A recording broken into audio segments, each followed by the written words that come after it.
لائے. آپ نے کبھی دیکھا نہیں؟ ہم تو بار دیکھتے ہیں اپنے ان محترم سپاہیوں کو.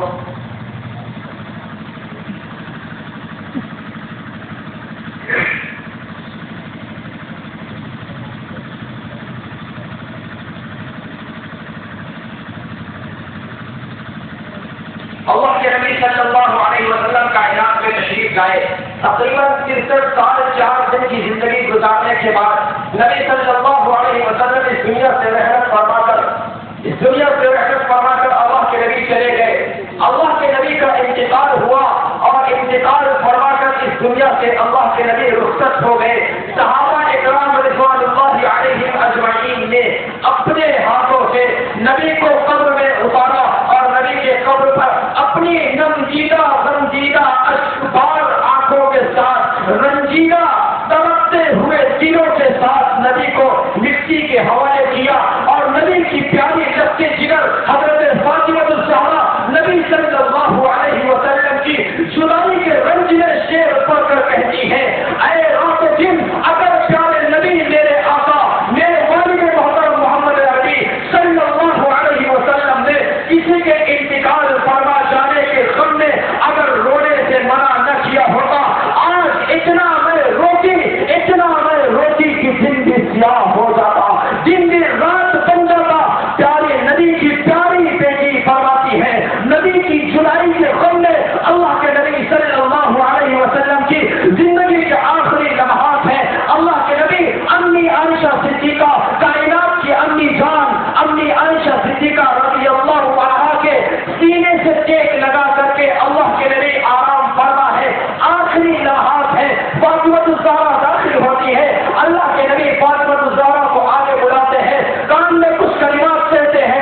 فاطمہ الزہرا کلمات سن کر کے رونے لگتی ہے، آنکھوں سے آنسو جاری ہو جاتے ہیں. اللہ کے نبی پھر فاطمہ الزہرا کو آگے بلاتے ہیں، کان میں پھر کچھ کلمات کہتے ہیں. حضرت فاطمہ الزہرا مسکرانے لگتی ہے. نبی دنیا سے چلے جاتے ہیں. عائشہ صدیقہ رضی اللہ عنہا فاطمہ الزہرا سے پوچھتی ہے، فاطمہ تم تو میری بیٹی جیسی ہو، بتاؤ نبی نے کیا کہا تھا؟ نبی نے کون سی بات کہی تھی؟ کسی بات پر تم روئے تھے، کسی بات پر تم مسکرائی تھی، کیا بات ہے؟ حضرت فاطمہ الزہرا نے فرمایا، نبی نے مجھ سے فرمایا تھا یہ میرے آخری لمحات ہے، میں دنیا سے جانے والا ہوں. نبی کی جدائی کے غم میں میرے آنکھوں سے آنسو جاری ہو گئے تھے. امی عائشہ صدیقہ نے فرمایا پھر تم مسکرائی کیوں تھی؟ فاطمہ الزہرا نے فرمایا نبی نے مجھ سے کہا تھا پریشان نہ ہو، غم مت کرو، میرے جانے کے بعد سب سے پہلے تمہاری ہی مجھ سے ملاقات ہوگی. اس ملاقات کے شوق میں میں مسکرائی ہوں. اللہ کے نبی دنیا سے چلے گئے ہیں. صحابہ اکرام نے غمگینہ رنجیدہ دل کے ساتھ نبی کو مٹی کے حوالے کیا ہے. ارے عمر بن خطاب رضی اللہ عنہ اتنا زیادہ بے چین اور بے قرار ہے کہ ننگی تلوار ہاتھ میں لے کر کے مدینے کے بازاروں میں گلی اور کوچوں میں کھڑا ہے.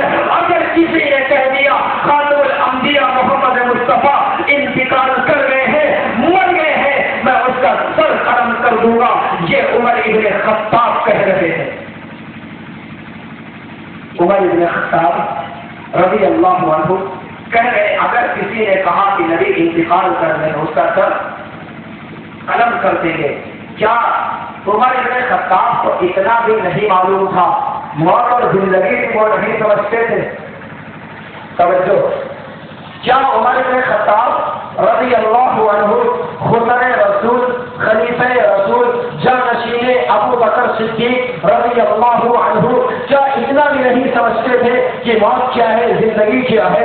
جب نبی دنیا سے چلے گئے ہیں عمر ابن خطاب تو اتنا سمجھ جاتے نا کہ نبی کا انتقال ہو گیا ہے. عمر ابن خطاب کیوں ننگی تلوار لے کر کے کہہ رہا ہے اور کہہ رہا ہے اگر کسی نے کہہ دیا نبی کا انتقال ہو گیا اس کا سر قلم کر دوں گا. یہ عمر ابن خطاب کہہ رہے ہیں.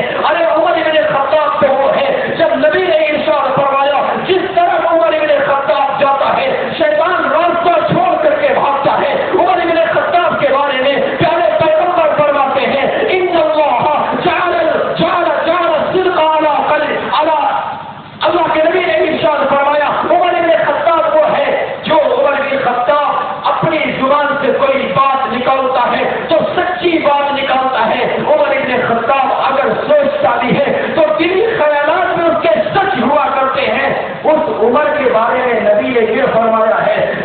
کی بات بھی سچی ہے، جس کی سوچ بھی سچی ہے، کیا عمر بن خطاب اتنا نہیں سمجھتے تھے کہ اللہ کے نبی دنیا سے انتقال کر کے چلے گئے ہیں؟ پھر عمر بن خطاب کیوں کہہ رہے ہیں کہ نبی صلی اللہ علیہ وسلم کو اگر کسی نے کہہ دیا انتقال کر رہے ہیں تو سر قلم کر دوں گا؟ بات سمجھ میں آئی؟ سوال سمجھ آیا؟ جی حوالہ مت کرو، بخاری شریف صفحہ نمبر 517۔ اب بخاری کا بھی حوالہ دے دو تاکہ بخار نہ آئے جانے کے بعد۔ یہ واقعہ بخاری شریف میں موجود ہے، عمر بن خطاب رضی اللہ عنہ والا، اور پھر اس کے بعد ابو بکر صدیق رضی اللہ عنہ۔ ابو بکر صدیق آتے ہیں، توجہ کریے، یہ ابو بکر صدیق کا پورا واقعہ بخاری شریف میں آپ کو مل جائے گا۔ ابو بکر صدیق تشریف لاتے ہیں، توجہ کریں، ابو بکر صدیق تشریف لاتے ہیں، پیارے پیغمبر صلی اللہ علیہ وسلم کے پاس آتے ہیں، چہرے انور سے چادر اٹھاتے ہیں، پیشانی کا بوسہ پیارے صدیق دیتے ہیں، اور بوسہ دینے کے بعد آ کر کے خطبہ دیتے ہیں، من کان یعبد محمدا فإن محمدا قد مات۔ یاد رکھو، جو محمد کی پوجا کرتا تھا سن لے، محمد انتقال کر گئے ہیں۔ ابو بکر صدیق کہہ رہا ہے محمد انتقال کر گئے ہیں صلی اللہ علیہ وسلم۔ عمر بن خطاب ننگی تلوار لے کر کہہ رہا ہے کہ محمد صلی اللہ علیہ وسلم کا انتقال نہیں ہوا ہے۔ ایک طرف ابو بکر صدیق ہے، دوسری طرف عمر بن خطاب ہے۔ اچھا یہ بھی آپ نوٹ کریں، تمام صحابہ اکرام میں سے 1,24,000 یا 1.5 لاکھ صحابہ اکرام میں سے، جن تمام صحابہ اکرام میں سے ایک ہے واحد صحابی رسول، ایک ہے واحد صحابی رسول، ایک ہے واحد یہ صحابی رسول جو ایمان لایا ہے تو پیشانی کا بوسہ دیا ہے، نبی دنیا سے گئے ہیں تو پیشانی کا بوسہ دیا ہے، وہ ہے ابو بکر صدیق، صدیق اکبر رضی اللہ عنہ۔ ایمان میں داخل ہوئے ہیں تو نبی کا پیشانی کا بوسہ دے کر ایمان میں داخل ہوئے ہیں، نبی کو رخصت کیا ہے تو پیشانی کا بوسہ دے کر رخصت کیا ہے۔ مسئلہ سنگین ہو گیا، ابو بکر صدیق کچھ کہہ رہے ہیں، عمر بن خطاب کچھ کہہ رہے ہیں۔ ہاں نوٹ کریں، مشکات المصابیح جلد نمبر 1۔ اللہ کے نبی صلی اللہ علیہ وسلم آرام فرما ہے، اللہ کے نبی آرام فرما ہے، سو رہے ہیں، صحابی رسول موجود ہیں، اللہ کے نبی آرام کر رہے ہیں۔ دو فرشتے نبی کے پاس آتے ہیں، ایک فرشتہ کہتا ہے اللہ کے نبی سو رہے ہیں، دوسرا فرشتہ کہتا ہے اللہ کے نبی جاگ رہے ہیں۔ دو فرشتے آ رہے ہیں، ایک فرشتہ کہتا ہے نبی سو رہے ہیں، دوسرا فرشتہ کہتا ہے نبی جاگ رہے ہیں۔ سبحان اللہ، ایک فرشتہ کہتا ہے نبی سو رہے ہیں، دوسرا فرشتہ کہتا ہے نبی جاگ رہے ہیں۔ فرشتے چلے جاتے ہیں، اللہ کے نبی بیدار ہوتے ہیں، صحابی رسول سے پوچھتے ہیں، پتا ہے دو فرشتے آئے تھے، ایک فرشتہ کہہ رہا تھا نبی سو رہے ہیں، دوسرا فرشتہ کہہ رہا تھا نبی جاگ رہے ہیں۔ اللہ کے نبی نے ارشاد فرمایا دونوں فرشتے سچ کہہ رہے تھے، جس فرشتے کی نگاہ میرے دل کے اوپر تھی وہ فرشتہ کہہ رہا تھا نبی جاگ رہے ہیں، جس فرشتے کی نگاہ میری آنکھوں کے اوپر تھی وہ فرشتہ کہہ رہا تھا نبی سو رہے ہیں۔ کیوں نبی نے ارشاد فرمایا؟ بخاری کی روایت ہے کہ نبی سوتا ہے تو اس کی آنکھ سوتی ہے، دل جاگتا رہتا ہے۔ نبی سوتا ہے، اس کی آنکھ سوتی ہے، دل جاگتا رہتا ہے۔ اسی وجہ سے آپ سوئے اور ہم سوئے تو نماز پڑھنے کے لیے وضو بنانے کی ضرورت پڑتی ہے، لیکن نبی سو جائے، سو کر اٹھنے کے بعد نبی کو وضو بنانے کی ضرورت نہیں پڑتی ہے، کیونکہ نبی کی آنکھ سوتی ہے، نبی کا دل۔ بات سمجھ میں آئی؟ بات سمجھ میں آئی؟ اب دو فرشتوں میں سے ایک کہہ رہا ہے نبی جاگ رہے ہیں، دوسرا کہہ رہا ہے نبی۔ اسی طرح ایک طرف ابو بکر صدیق ہے، دوسری طرف عمر فاروق اعظم ہے۔ صحابہ اکرام تو نبی کی آنکھوں کو دیکھ رہے ہیں کہ نبی کی آنکھیں تو بند ہیں، جسم تو بے جان ہے، لہٰذا نبی انتقال کر گئے۔ ابو بکر صدیق آتے ہیں، نبی کے دل کو بھی دیکھتے ہیں، نبی کی آنکھ کو بھی دیکھتے ہیں، نبی کی آنکھ اور جسم کو دیکھ کر کہتے ہیں کہ نبی تو انتقال کر گئے ہیں۔ نبی کے دل کو دیکھ کر اپنے دل میں سوچتے ہیں یہ نبی تو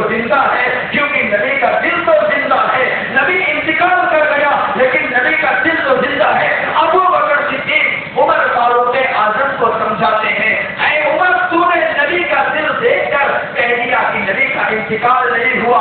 نبی کا انتقال اتنا ہی ہوتا ہے کہ آنکھوں پر جسم پر موت آتی ہے لیکن دل پر موت. ابو بکر صدیق فاروق اعظم کو سمجھاتے ہیں, فاروق اعظم مان جاتے ہیں کہ ہاں نبی کی موت اتنی ہی ہے کہ نبی کا جسم مرتا ہے لیکن نبی کا دل نہیں مرتا ہے. موت آپ مت کہنا کہ عمر بن خطاب بہت زیادہ محبت میں چور چور تھے اس لیے انہوں نے کہہ دیا کہ نبی کا انتقال نہیں ہوا. عمر فاروق اعظم کم سے کم اتنی موٹی بات تو ضرور سمجھیں گے. آپ ان لوگوں کی طرح مت کہہ دینا, اب سمجھتے ہو کیا ہے نا, آپ ان لوگوں کی طرح مت کہہ دینا جنہوں نے اپنی کتاب میں لکھا ہے کہ عمر بن خطاب تو وہ ہے جس نے اتنی موٹے موٹے مسائل میں غلطی کی ہے. عمر بن خطاب نے موٹے موٹے مسائل میں غلطی کی ہے. عمر بن خطاب کی شان تمہیں کیا پتا ہے؟ موٹے موٹے مسائل, تم تو تمہارے مسائل بھی موٹے کیا سارے کھوٹے ہی کھوٹے ہیں. ان کے تو موٹے ہی صحیح جو آپ سے اٹھائے نہیں جاتے, اسی وجہ سے غلط کہتے ہو. ان کے موٹے موٹے مسائل نہیں میرے بھائیوں, ان کے مسائل سب سے سب صحیح. عمر بن خطاب پر انگلیاں اٹھانے والوں, پہلے اپنی اوقات کو دیکھنا ہماری اوقات کیا ہے. عمر بن خطاب وہ ہے اللہ کے نبی صلی اللہ علیہ وسلم معراج سے گئے ہیں, ابھی عمر بن خطاب کے انتقال, ابھی عمر بن خطاب کے انتقال نے ابھی عمر بن خطاب کو دنیا سے جانے میں تقریباً 25 سال سے زائد عرصہ ابھی عمر بن خطاب کے انتقال میں باقی ہے. اللہ کے نبی معراج سے جاتے ہیں اور عمر بن خطاب کے انتقال سے پہلے جنت میں عمر کا محل دیکھ کر آتے ہیں. یہ عمر بن خطاب ہے. نبی نے فرمایا تھا میرا دل چاہ رہا تھا میں داخل ہو جاؤں لیکن مجھے حیا آئی کہ یہ محل تو عمر فاروق اعظم کا ہے, میں بغیر اجازت داخل کیسے ہو جاؤں. اللہ کے نبی عمر بن خطاب کے محل میں داخل نہیں ہوئے. دل چاہ رہا تھا جس کا محل نبی اپنی آنکھوں سے جنت میں اس کی زندگی میں دیکھ کر آئے ہو, اس کے بارے میں آپ یہ کہیں گے اس نے موٹے موٹے مسائل میں غلطی کی ہے. اگر میں آپ کے کھوٹے کھوٹے مسائل کی نوٹس لینے لگوں میرے بھائیوں تو آپ کا دل نکل کر کے کلیجہ نکل کے ہاتھ میں آ جائے گا. لیکن تھوڑا پیار سے ابھی رہنے دو, انشاءاللہ آئندہ پھر وقت ملا تو آپ کی نوٹس لی جائے گی اور ہر مسائل پر تفصیلی گفتگو ہوگی. وقت کافی ہو گیا ہے, بات پوری نہیں ہو پائی, 11:30 بج گیا ہے, 12 بجے جلسہ بھی ختم ہونا ہے. اپنی اس بات کو مکمل کر دیتے ہیں. اللہ کے نبی صلی اللہ علیہ وسلم دنیا سے رحلت فرما کر چلے گئے ہیں. یاد رکھو اللہ کے نبی صلی اللہ علیہ وسلم دنیا سے رحلت فرما کر چلے گئے ہیں, قبر میں چلے گئے ہیں. ہاں نبی کا انتقال ہوا, توجہ ہے, نبی کا انتقال ہوا ہے, نبی پر موت آئی ہے لیکن نبی قبر میں زندہ ہے. نبی پر موت آئی ہے لیکن نبی قبر میں زندہ ہے. نوٹ کرنا, نبی کا انتقال ہوا ہے لیکن نبی قبر میں زندہ ہے. اللہ کے نبی صلی اللہ علیہ وسلم نے ارشاد فرمایا ہے, ابو داؤد شریف کی روایت ہے, اللہ کے نبی ارشاد فرماتے ہیں الانبیاء واحیاء فی قبورہم یصلون. ابو داؤد شریف میں روایت موجود ہے, یہ روایت بالکل صحیح سند کے ساتھ موجود ہے. پیارے مصطفیٰ معراج میں تشریف لے گئے تھے, عند الکثیر الاحمر اللہ کے نبی کا گزر ہوا تھا, دیکھا تھا موسیٰ کلیم اللہ کھڑے ہیں, وہ ہوا قائم یصلی, موسیٰ کلیم اللہ کھڑے ہو کر نماز ادا کر رہے تھے.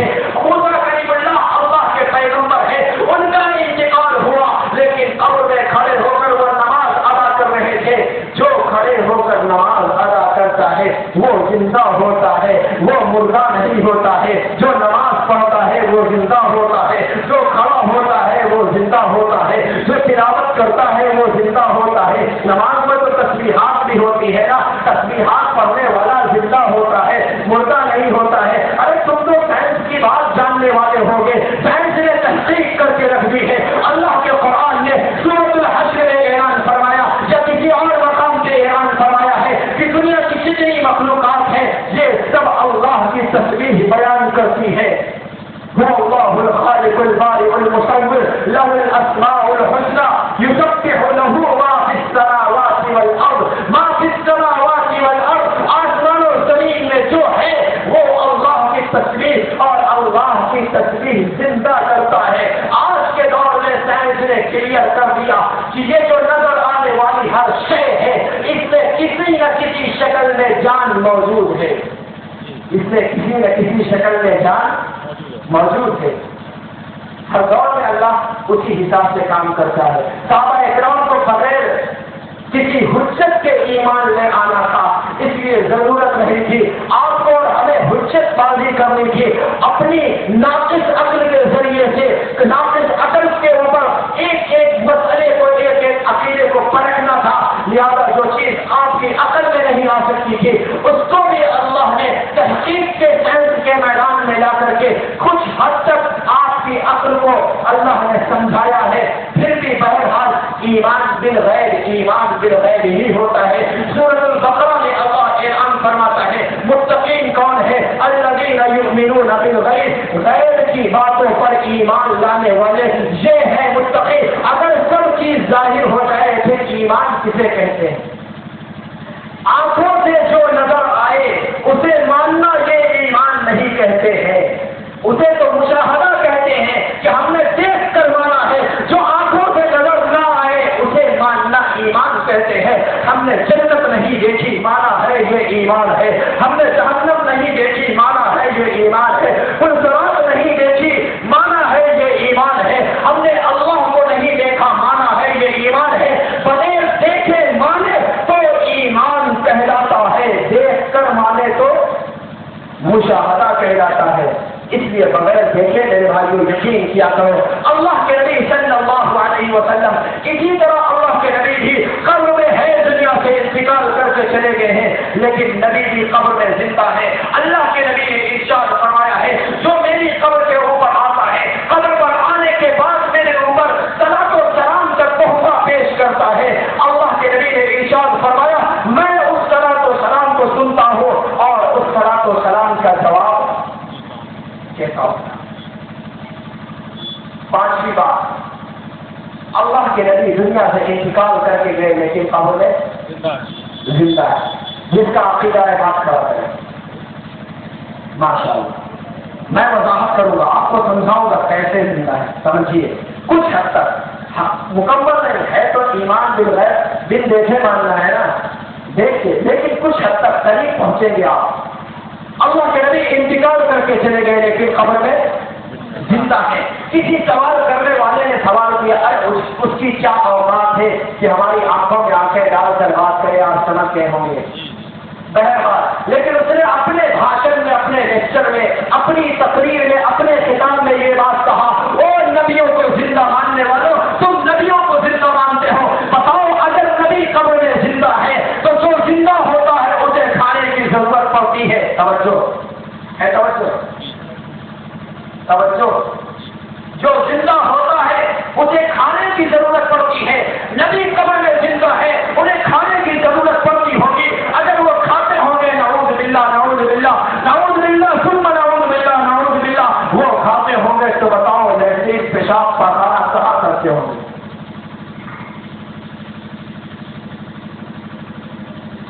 مسکرانے کی نہیں، رونے کی بات ہے، مسکرانے کی نہیں، اس لیے میں کئی مرتبہ نعوذ باللہ کا کھاتے ہیں تو پیشاب پخانہ لیٹرین۔ سوال سمجھ میں آ گیا جی؟ میں نے کہا تو میرے سامنے ہوتا تو میں بتاتا، اتنی سائنس کی تو بات کرتا ہے پھر عقل نہیں ہے، بتا۔ اچھا دوسرا سوال اس کا، پہلے سوال کا جواب پھر دوسرا سوال، تو بتا ماں کے پیٹ میں 9 مہینے رہا ہے، 4 مہینے کے بعد ماں کے پیٹ میں جان ڈال دی گئی تھی، تو کھاتا تھا، بتا لیٹرین کے لیے کہاں جاتا تھا؟ تو بھی تو جواب دے، کھاتا تھا کہ نہیں اندر؟ تو پیشاب پخانے کے لیے تو کہاں جاتا تھا؟ کہے گا ماں کے پیٹ میں پیشاب پخانے کی ضرورت نہیں۔ اگر ماں کے پیٹ میں پیشاب پخانے کی ضرورت نہیں تو کیا وہ خدا قبر کے پیٹ میں پیشاب پخانے کی ضرورت کو ختم نہیں کر سکتا؟ بتا 5 مہینے تک تو نے ماں کے پیٹ میں کھانا ہے، تو نے 5 ماہ تک کہاں پیشاب پخانا کیا ہے؟ بچے کے رہنے کی جگہ الگ ہوتی ہے، سائنس کو دھیان میں رکھنا، یہ مت کہنا کہ جو ماں کی غلاظت کی جگہ ہوتی ہے بچے کی غلاظت بھی وہیں پہنچ جاتی ہوگی، اس لیے غلاظت کی جگہ سے غلاظت نکل جاتی ہوگی۔ اس میں ڈاکٹر لوگ موجود ہوں گے، ڈاکٹر موجود ہوں گے اس مجمع میں، اچھے سے وہ جانتے ہوں گے ڈاکٹر، ان سے پوچھیے گا۔ نمبر 2، میں نے کہا اللہ تجھے ہدایت دے، اس سے زیادہ تو کچھ نہیں کر سکتے، دعا ہی کر سکتے ہیں، بس دعا دینے سے ملتا ہی کیا ہے۔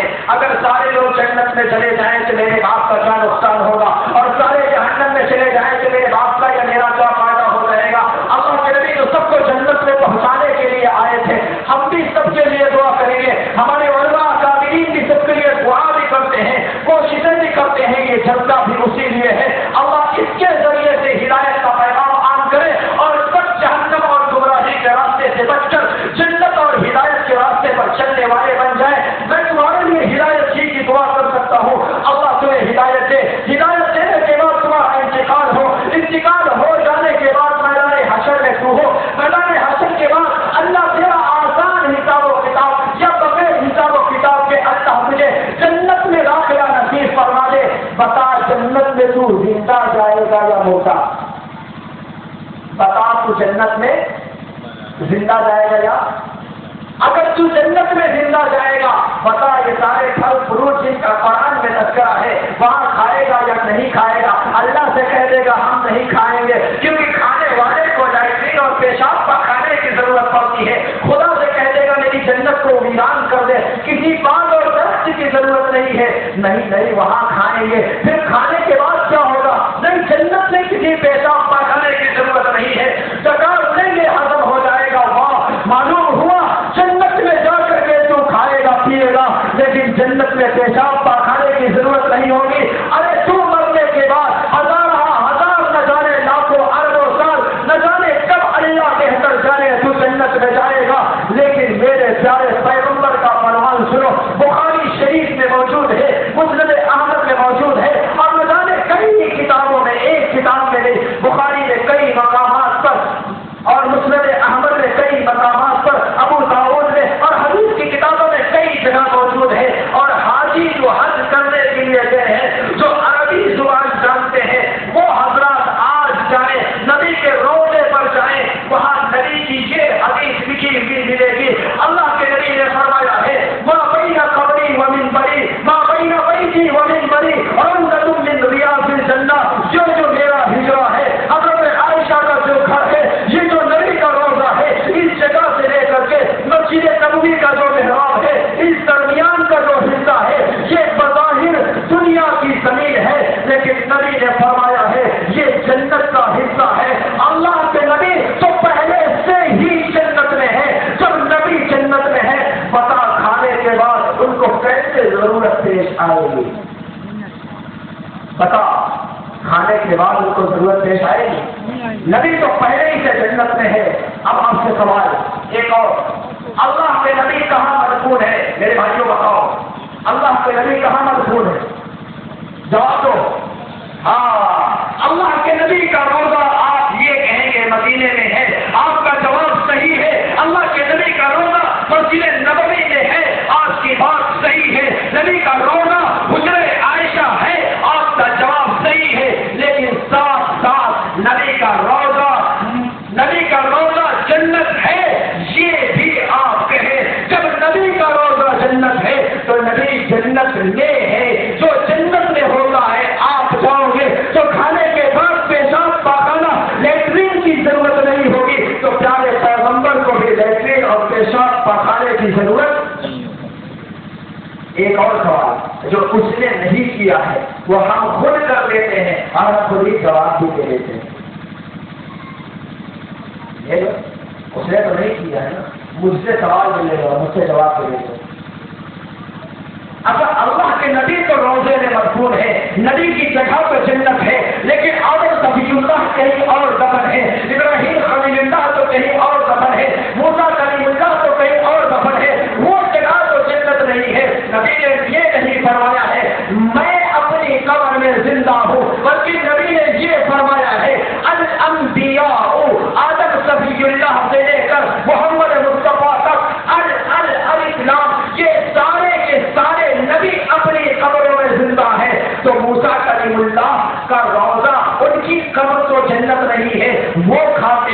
ان کا جواب. سوال سمجھ میں آیا؟ سوال سمجھ میں آیا؟ نہیں سمجھ میں آیا؟ آ گیا سوال. اب تھوڑا سا ڈاکٹر نہیں آنے سے ہم سوچا کریں مجبوری. سائنسدانوں سے پوچھو یہ درخت کھاتے ہیں یا نہیں کھاتے ہیں؟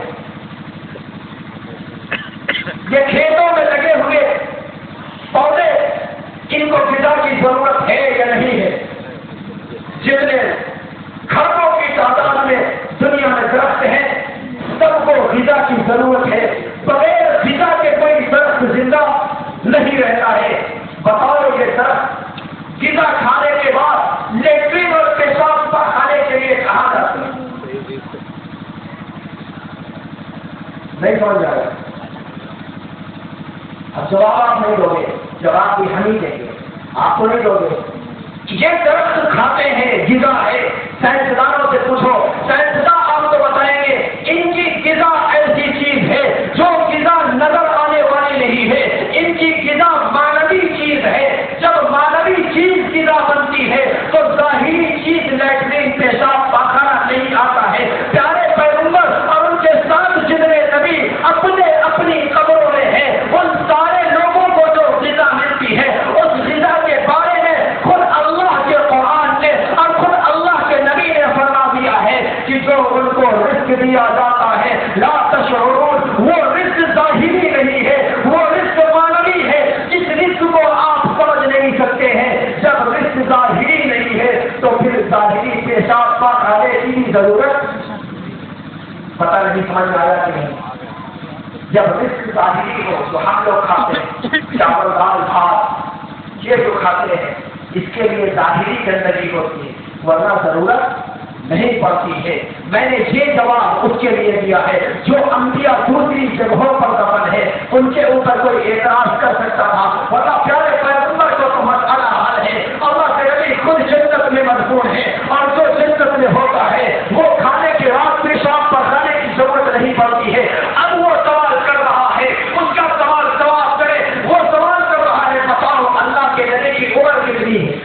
سوال کریں, توجہ, اللہ کے نبی کی عمر کتنی ہے؟ آپ پڑھیں گے نبی کی عمر 63 سال ہے, یا نبی کی عمر 63 سال 4 دن ہے, یا نبی کی عمر 63 سال 5 دن ہے. وہ کہے گا اگر نبی کو زندہ مانتے ہو تو نبی کی عمر 1463 یا 1500 سال کہو, کیونکہ نبی کو تو زندہ مان رہے ہو.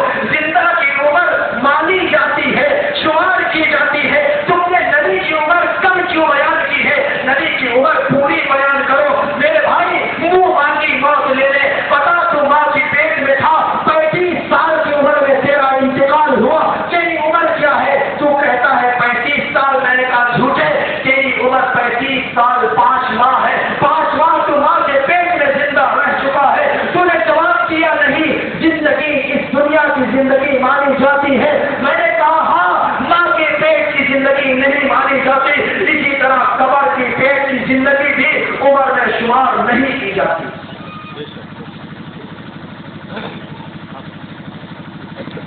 جواب سمجھ میں آیا؟ آپ 35 سال دنیا میں زندہ رہے, انتقال کر کے کتنی عمر بتائیں گے آپ؟ بتائیے. لیکن 5 مہینے تو ماں کے پیٹ میں بھی زندہ رہے, وہ عمر آپ بتاتے ہیں؟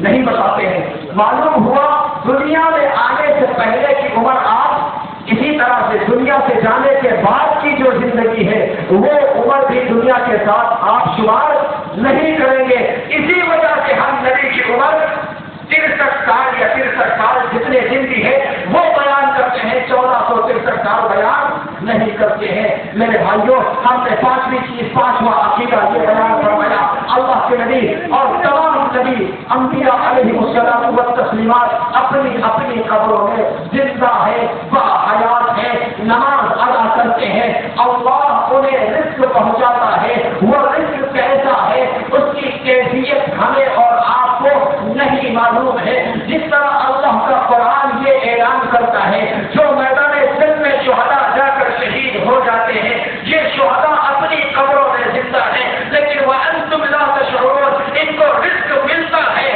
لیکن رزق اور ان کی زندگی اور ان کو ملنے والا رزق یہ کیسا ہے شعور نہیں ہے. یہی تو ہے ایمان، یہی ہے ایمان. نہ دیکھو تو ایمان، دیکھ کر مانو تو وہ ایمان حقیقی ایمان نہیں ہے. دیکھ کر مانو تو ایمان نہیں. میرے جملے پر توجہ کریے گا. ایک بات اور، دیکھ کر مانو تو ایمان نہیں، ایمان لا کر دیکھ لو تو ایمان ہے. نہیں سمجھے؟ ہم نے بغیر دیکھے جنت مانا ہے، لیکن دیکھنے کے بغیر ماننے کے بعد پھر تو دیکھیں گے، پھر بھی ایمان والے ہی رہیں گے. دیکھنے کے بعد اگر مانو تو پھر وہ ایمان، ماننے کے بعد اگر دیکھ لو تو وہ ایمان ہی رہتا ہے، وہ ایمان کے خلاف نہیں ہوتا ہے. اب یہ اعتراض بھی آپ کا ختم ہو گیا. میرے جانے کے بعد یہ نہ کہنا مولانا آپ تو یہ کہتے ہیں ایمان والا وہ ہے جو بن دیکھے ایمان لائے. اللہ کے نبی تو جنت کو دیکھ کر آئے تھے، اللہ کے نبی جہنم کو دیکھ کر آئے تھے. نبی نے جنت کو دیکھا ہے، نبی نے جہنم کو دیکھا ہے، لیکن ماننے کے بعد دیکھا ہے، دیکھنے کے بعد نہیں مانا ہے. لہٰذا نبی سب سے پہلے ایمان والے، نبی سب سے پہلے ایمان والے ہیں. آپ انہی کا ایمان نہ ختم کرنے کی کوشش میں لگ جائیے گا، تب تو آپ پکے ایمان والے بچیں گے. میں نے جواب دیا آپ کو. میرے جملے پر کوئی اعتراض ہو میں اس کو ختم کرنے کی کوشش کرتا ہوں. چھٹی اور آخری بات، اللہ کے نبی صلی اللہ علیہ وسلم قبر میں زندہ ہے، یہ ہمارا اور آپ کا انشاءاللہ عقیدہ ہو گیا انشاءاللہ. آخری بات، اللہ کے نبی صلی اللہ علیہ وسلم نے ارشاد فرمایا اللہ کو سب سے محبوب اور پسندیدہ جگہ یہ مساجد ہے، اور اللہ کے نزدیک سب سے زیادہ ناپسندیدہ چیز یہ بازار کی جگہ ہے. بازار یہ شیاطین کے مراکز ہوا کرتے ہیں، اور یہ مساجد یہ اللہ کے گھر ہے، یہ اللہ کے گھر ہے. یہ مساجد اللہ کو سب سے پسندیدہ ہے، اور اللہ کی نظر میں سب سے زیادہ مقبول اور ناپسندیدہ یہ بازار ہے. یہ پیارے پیغمبر کا فرمان ہے. میرے بھائیوں، اللہ کے نزدیک سب سے زیادہ پسندیدہ مساجد ہے. ان ساری مسجدوں میں سب سے زیادہ عظیم الشان جو مسجد ہے وہ خانہ کعبہ مسجد حرام ہے. اللہ کے نبی نے فرمایا ہے ایک نماز مسجد حرام میں ادا کرو گے اللہ 1,00,000 نمازوں کا ثواب عطا فرمائے گا. توجہ ہے؟ سوال کا غلط جواب دیا ہے اچھے سے. کچھ مائک کا شاید سسٹم ہو، وہاں مائک صحیح تھا. کل دلوارا میں مائک شاندار تھا. آپ لوگ کاٹ کرنے والوں نے کچھ صحیح سے سیٹنگ نہیں کی. آپ ناراض ہو جائیے گا، ناراض ہو بھی جائیں گے تو بچے ہی ہماری صحت بہت زیادہ ہے گی، تھوڑا اور کھلے ہو جائیں گے. اللہ کو سب سے زیادہ پسندیدہ مساجد ہے. نبی نے ارشاد فرمایا ایک نماز اگر مسجد حرام میں ادا کرو گے 1,00,000 نمازوں کا ثواب. یہ تو ہمیں ثواب کی لالچ ہے نا، تو ہم 1,00,000 بتائیں گے. جن کو ثواب کی لالچ ہی نہیں ہے، ثواب کا شوق ہی نہیں ہے، 20 چھوڑ کر 8 پڑھ کر بھاگنے والے ہیں اور نہ جانے کیا کیا کر کے کہاں کہاں جانے والے ہیں. جن کو ثواب کی لالچ ہی نہیں ہے ان کو کیا، لیکن مجھے تو بہرحال ثواب کی لالچ ہے. ہم تو یہی کہیں گے ایک نماز پڑھو گے تو 1,00,000 نماز پڑھنے کا اللہ ثواب عطا فرمائے گا. کوئی 10,000 مانتا ہو تو 10 مانے، 20 مانتا ہو تو 20 مانے. بہرحال 1,00,000 نمازوں کا اللہ ثواب دے گا. مسجد نبوی میں نماز ادا کرو گے 50,000 نمازوں کا اللہ ثواب عطا فرمائے گا. بیت المقدس میں نماز ادا کرو گے 25,000 نمازوں کا اللہ ثواب عطا فرمائے گا. اپنی جامع مسجد میں آ کر نماز ادا کرو گے 500 نمازوں کا ثواب اللہ عطا فرمائے گا. اپنے محلے کی مسجد میں جماعت کے ساتھ نماز ادا کرو گے 25 یا 27 نمازوں کا اللہ ثواب عطا فرمائے گا. اپنے گھر پہ نماز ادا کرو گے ایک نماز کے بدلے میں 10 نمازوں کا ثواب اللہ عطا فرمائے گا. پسندیدہ اللہ کو مساجد اللہ کو، اور مسجدوں میں سب سے زیادہ پسندیدہ اللہ کو مسجد حرام. اچھا میرے بھائی، مسجد حرام اللہ کو سب سے پسندیدہ. توجہ کریں، مسجد حرام آپ کو اللہ کو سب سے زیادہ پسندیدہ ہے. 1,00,000 نمازوں کا ثواب ملتا ہے. حاجیوں تم بتاؤ، عمرہ کرنے والے تم بتاؤ، 1,00,000 نمازوں کا ثواب تمہیں مسجد حرام میں ایک نماز کے بدلے میں مل رہا ہے. جب تم حج کرنے کے لیے جاتے ہو کیوں اپنے 50,000 کا ڈھانچہ کر کے مسجد حرام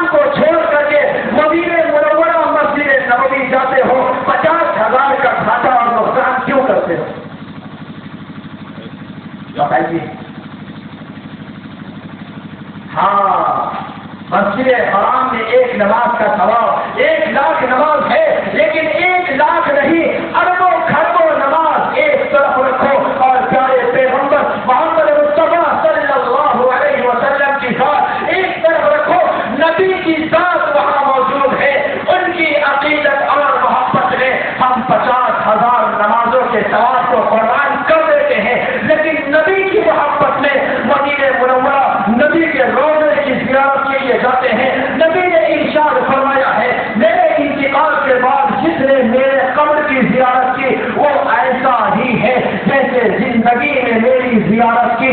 ساتھ یہ بھی فرمان سنو، نبی نے یہ بھی فرمایا ہے، جس نے میرے خلیفہ، جس نے میرے وارث، میرے جانشی علماء کی زیارت کی گویا اس نے میری زیارت کی ہے۔ یہ دونوں فرمان اپنے سامنے رکھو۔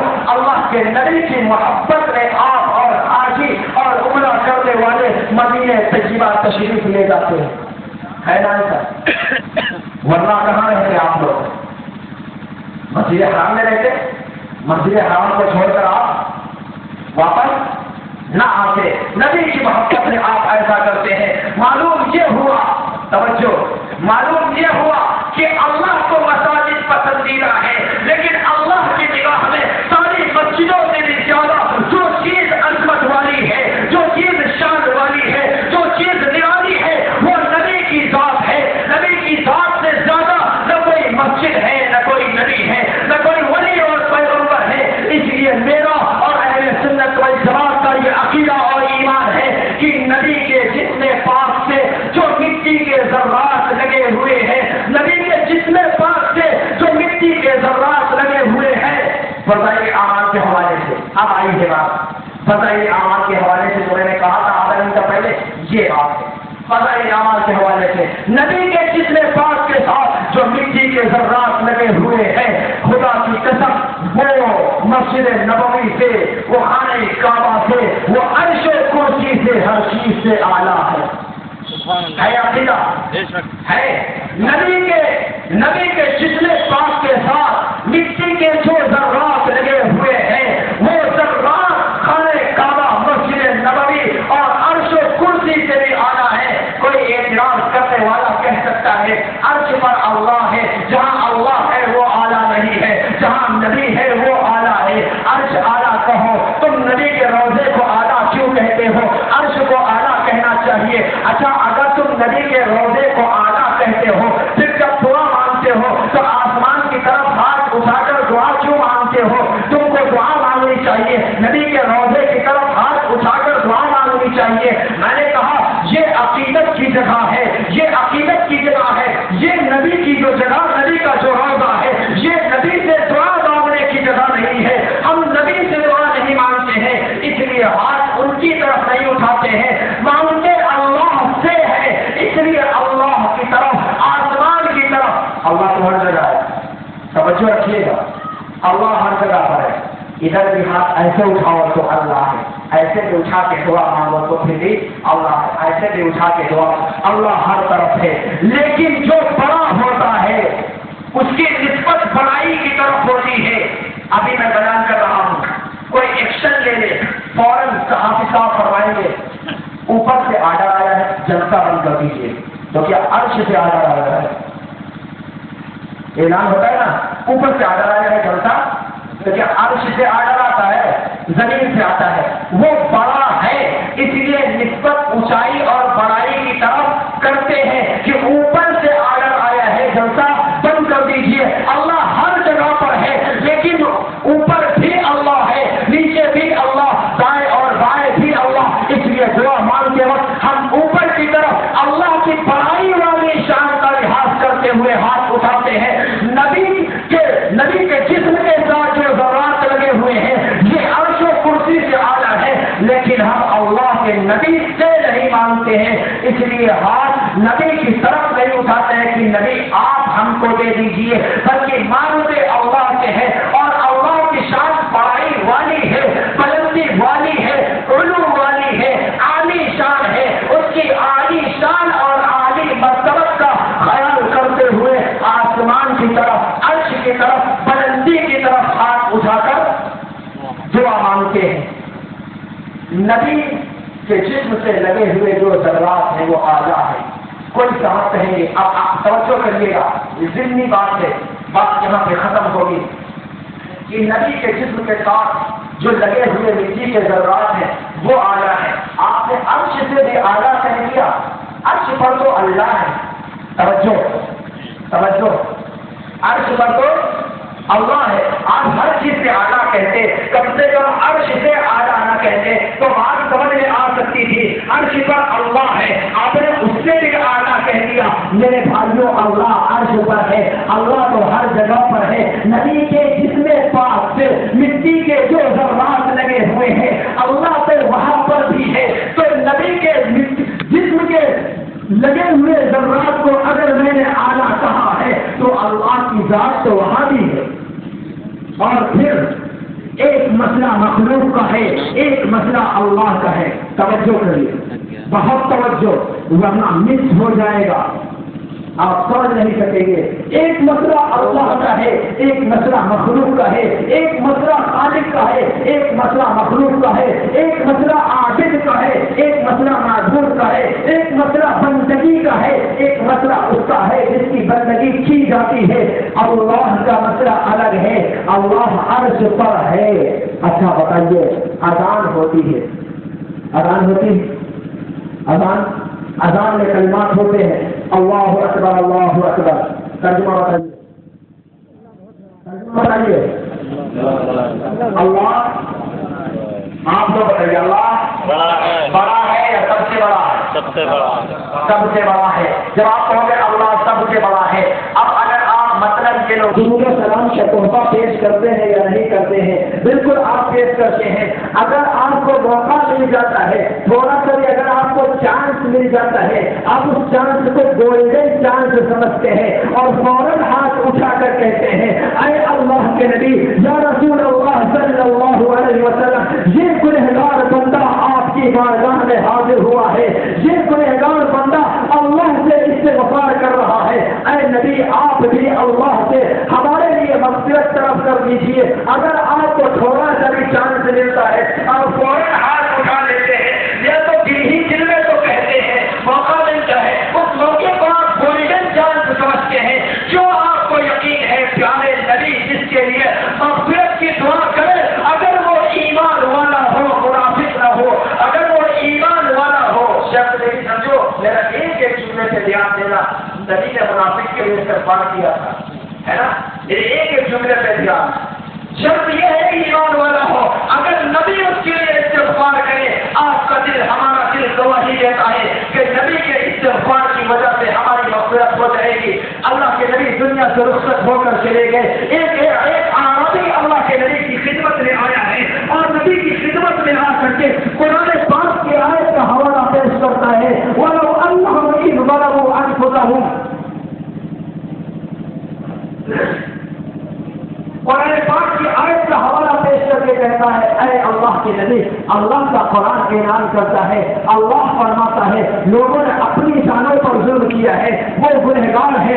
ظلم کرنے کے بعد اگر وہ استغفار کرے اور آپ کے پاس آ کر کے آپ سے استغفار کی درخواست کریں اور آپ ان کے لیے اللہ سے استغفار کریں تو اللہ ان کو معاف فرما دے گا.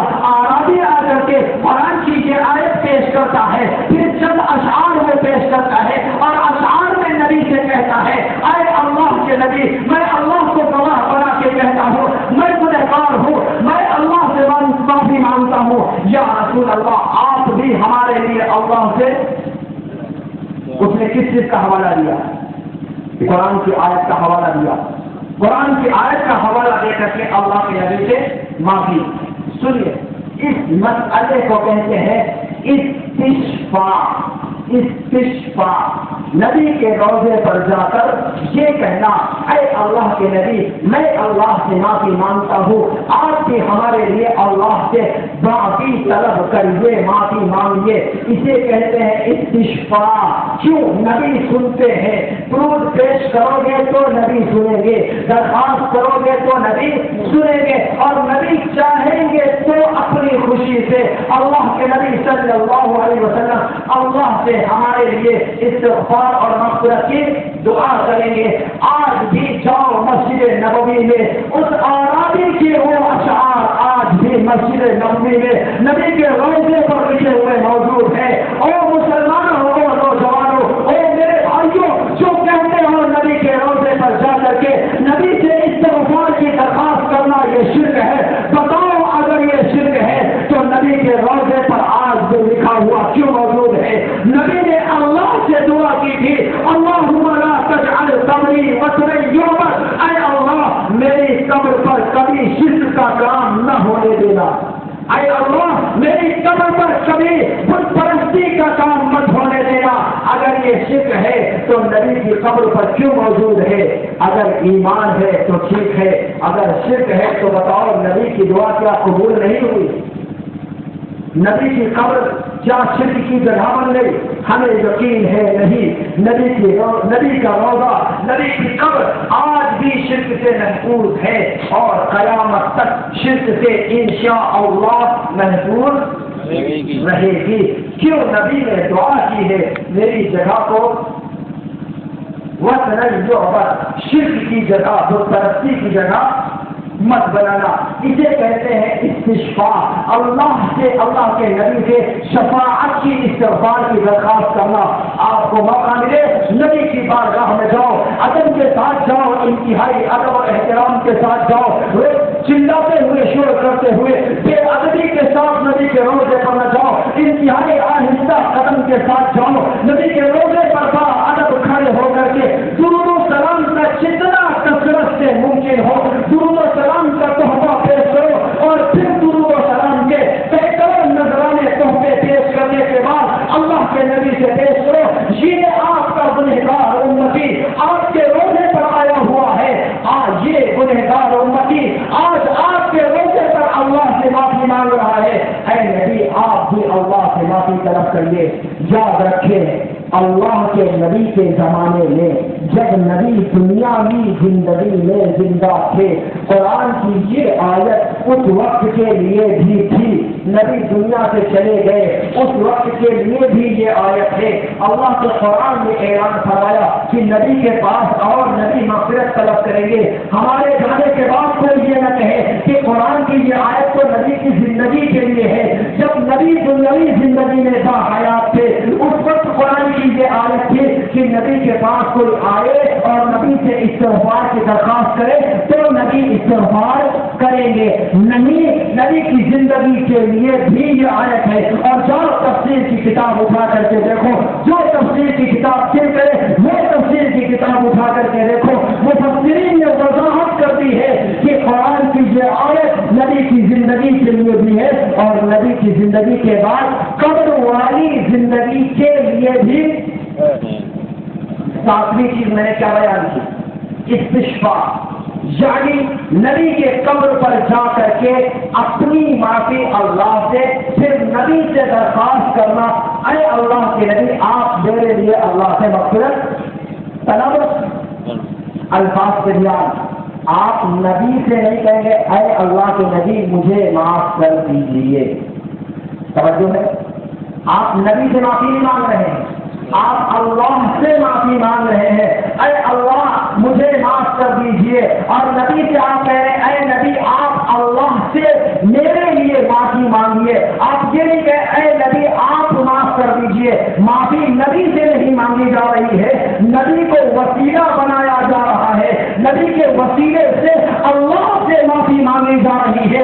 یہ نبی کا وسیلہ لگانا چاہے استشفاء کی شکل میں ہو، نبی کی قبر پر جا کر کے یہ کہنا اے اللہ کے نبی آپ نبی سے اللہ سے میرے لیے معافی مانگ دیجیے، یہ بھی جائز ہے، درست ہے، صحیح ہے. اس کو ماننا ضروری ہے. اس عقیدے کا انکار کرے جو وہ اہل سنت والجماعت کے عقائد کو ماننے والا نہیں ہے. اہل سنت والجماعت اس عقیدے کو مانتے ہیں اور پھر آپ نبی کے روضے پر نہ جا سکے، جہاں بیٹھ کر آپ دعا کریں، دعا کے آخر میں آپ کہیں اے اللہ جو ہم نے مانگا ہے اسے قبول فرما لے اور نبی کے طفیل قبول فرما لے، نبی کے صدقے میں قبول فرما لے. سنو کان کھول کر کے سنو،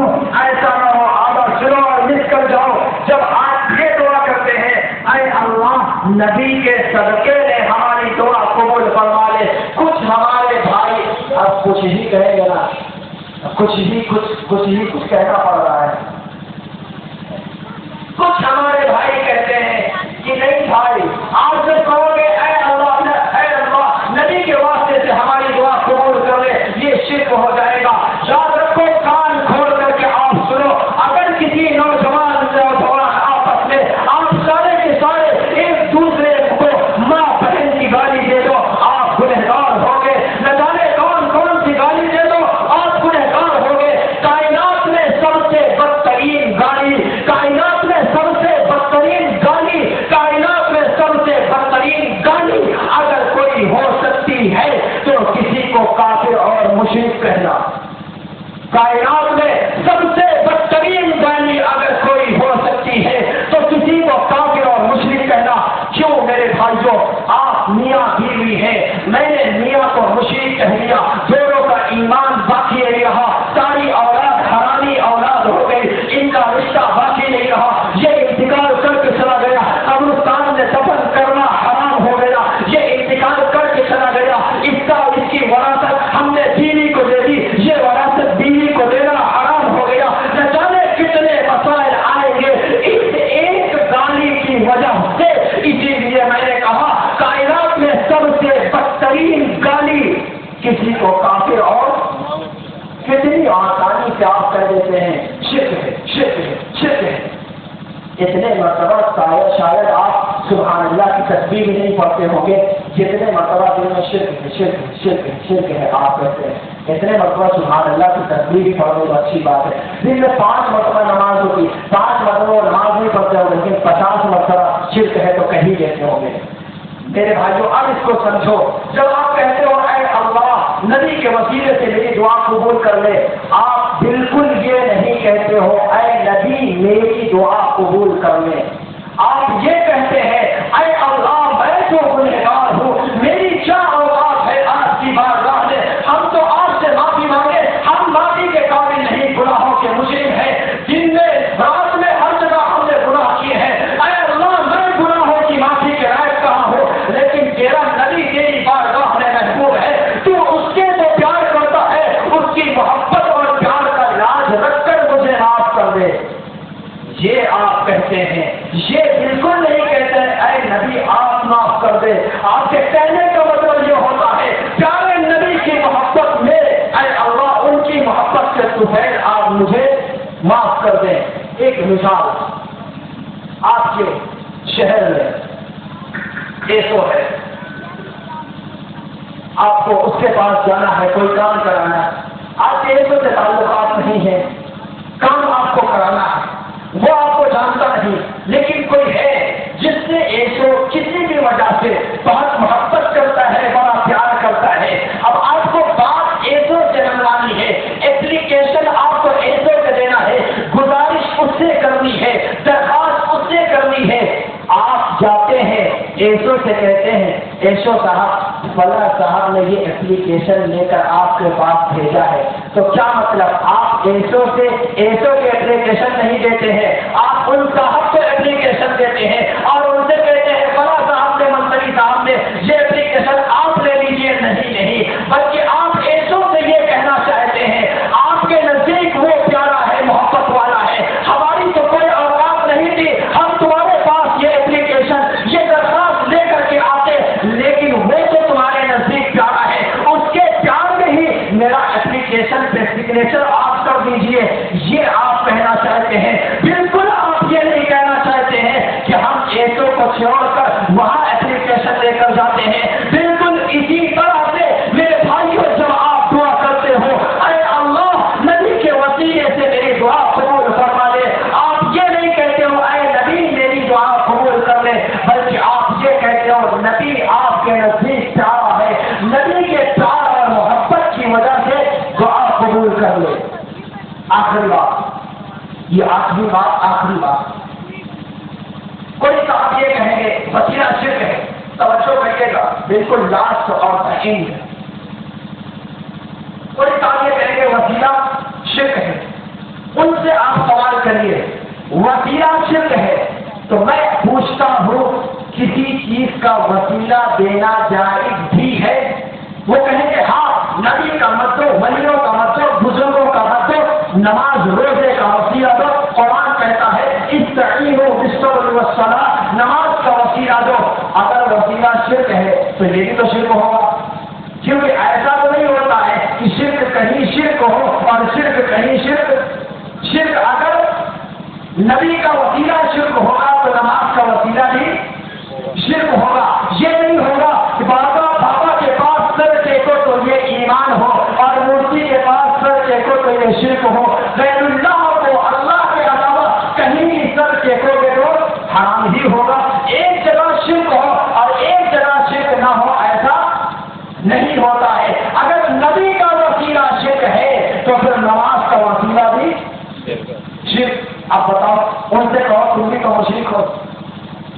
اچھا، ان سے سوال کرو آپ نماز کا وسیلہ دے سکتے ہو، اس کی دلیل آپ کے پاس کیا ہے؟ وہ کہیں گے کتنی مشہور حدیث ہے آپ نہیں سنتے ہیں، 3 لوگ تھے غار میں چھپ گئے تھے، پریشان ہو گئے تھے، ہر ایک نے اپنے اپنے اعمال کا وسیلہ دیا تھا، لہٰذا نیک اعمال کا وسیلہ دے سکتے ہو لیکن اللہ کے نبی کا وسیلہ نہیں دے سکتے ہو۔ نماز کا وسیلہ دے سکتے ہو لیکن اللہ کے نبی کا وسیلہ نہیں دے سکتے ہو۔ میں آپ سے پوچھتا ہوں، نماز خود آئی تھی یا نماز کا وسیلہ نبی تھے؟ نماز خود آئی تھی یا نماز کا وسیلہ؟ نماز خود جس کے وسیلے سے آئی ہے، نماز تو خود وسیلے کا محتاج ہے۔